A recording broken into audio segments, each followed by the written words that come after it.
Not all victories are defined by the scoreboard. In Menominee, the football team, and in fact the entire school, has been impacted by an unusual set of circumstances. The entire community is coming together to put them on a winning path. Watching the Maroons on the field, you would never know what they are facing off the field.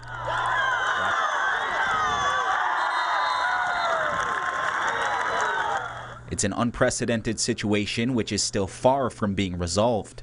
We've been told that there was asbestos spotted, so at rates that we cannot be allowed in the building. So we are not even allowed to go get a lot of our coaching gear, helmets, shoulder pads, game uniforms. The only reason we have a lot of our game uniforms is because we had pictures that day.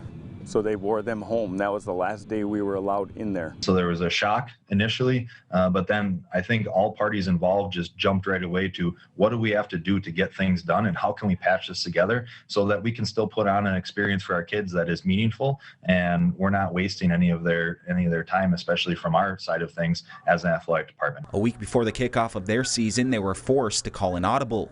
We wanted to make sure that we were able to have the M&M game, and that came down to, building a new trophy for the M&M game 2 days before the game played. So we have a, over 100-year-old M&M game log trophy that exists, and that currently is locked inside of our high school. The Menominee School District provided an update Wednesday. While cleanup is moving forward, students won't be returning to class in person in the near future. Our students have not been able to sit in a class with other students other than on Zoom, which is awfully challenging, especially with kids these days and mental illness, mental awareness. They want to be around their peers and around their friends. We do get to release here at practice, and it's a great bonding issue that way, but they also have friends that aren't in football and they want to see them in class as well. The Maroons are finding ways to move forward. People are very helpful in that aspect, but there's still a lot of things we do not have, or in a pinch that you don't think of, like why do we not have this? So the challenge that way, or things that you don't know till you don't know, and like, oh yeah, we don't have that, and no, okay, we don't need that, we need that for a road game, or we need this for the sideline, and there's so much of that stuff that you go calling last minute and we don't have time to get it.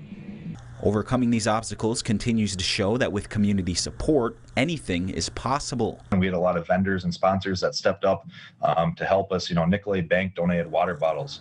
Right Way Auto Body painted some helmets for us that we could get. Great Lakes Sports donated a bunch of equipment to us. And even our youth football organizations, the Menominee Hornets group, was really helpful in lending some of the things that we couldn't acquire in that short amount of time. Menominee has shown once again that the businesses and the community really supports our kids. And, when times are tough and we're in need, they come together and they pull through for us. While the situation is anything but normal, the student athletes at Menominee are showing the strength Maroons are known for. We're doing the best that we can with our kids, and I'm just so proud of the students and players in all sports, and the students that are not in sports just being resilient the way they have been. So we're really trying to patch things together just to make it work. But this is an experience for our football team and all of our athletic teams that is unlike anything else that's ever happened in the past.